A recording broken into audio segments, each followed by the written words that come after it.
Hello বন্ধুরা, কেমন আছো সবাই? তো আজকে আমি তোমাদেরকে দেখিয়ে দিতে চলেছি হোয়াটসঅ্যাপের লাস্ট সিন কিভাবে হাইড করতে হয়। তো আমরা যখন হোয়াটসঅ্যাপে অনলাইনে আসি এবং আমরা যখন অনলাইন থেকে বেরিয়ে যাই, সেইখানে কিন্তু একটা লাস্ট সিন শো করে। আমার বন্ধুরা যখন হোয়াটসঅ্যাপ থেকে চেক করে আমার প্রোফাইলটি, তখন কিন্তু সেইখানে একটা লাস্ট সিন দেখতে পাই। তো এই লাস্ট সিনটি আমরা কিভাবে হাইড করতে পারি সেটি আজকে আমি তোমাদেরকে দেখাবো। তো ধৈর্য ধরে ভিডিওটি সম্পূর্ণ দেখুন, তাহলেই শিখতে পারবা। তো চলো শুরু করা যাক আজকের ভিডিও। তো এর জন্য যেটি করতে হবে, সবার প্রথমে তোমাদের হোয়াটসঅ্যাপটি ওপেন করবা। হোয়াটসঅ্যাপ ওপেন করলে পরে দেখো এইরকম একটা ইন্টারফেস আসবে। তো আমি একটি প্রোফাইলের মধ্যে যেয়ে দেখাচ্ছি তোমাদেরকে।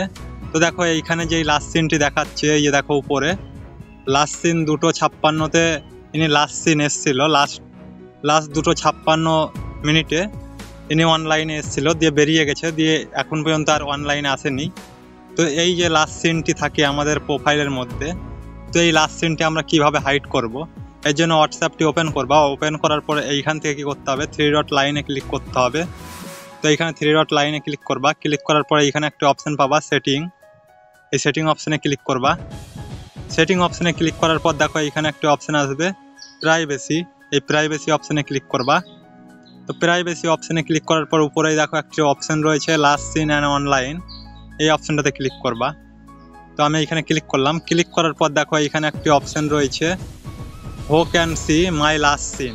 তো এইটিকে তোমরা এভরি থাকবে এইটি, তো এইখান থেকে নো বডি করে দিবা তোমরা। তো আমি এইখান থেকে নো বডি করে দিচ্ছি। নো বডি করলে পরে কি হবে, তুমি যখন অনলাইনে আসবে তখনই অনলাইনটি শো করবে, এবং যখন অনলাইন থেকে বেরিয়ে যাবা তারপরে কিন্তু আর লাস্ট সিনটি শো করবে না। তো তোমাদের প্রোফাইল থেকে এই লাস্ট সিন অপশানটি হাইড থাকবে। কেউ কিন্তু বুঝতে পারবে না যে তুমি কখন অনলাইনে এসেছিলে, কখন বেরিয়ে গেছো, সেটি কিন্তু কেউ দেখতে পারবে না, কেউ বুঝতেও পারবে না। তো এইরকম করেই তোমরা লাস্ট সিনটি হাইড করে রাখতে পারবা তোমাদের প্রোফাইল থেকে। তো আশা করি তোমরা সব কিছু বুঝতে পারলে যে কিভাবে লাস্ট সিনটি হাইড করতে হয়। তো এই ছিল আজকের ভিডিওটি কেমন লাগলো কমেন্ট করে জানাও। ভিডিও ভালো লাগে লাইক করো, চ্যানেলে যদি নতুন দর্শক হয়ে থাকো তো সাবস্ক্রাইব করে পাশের বাটনটিকে অন করে দাও। দেখা হচ্ছে পরবর্তী একটা নতুন ভিডিওতে।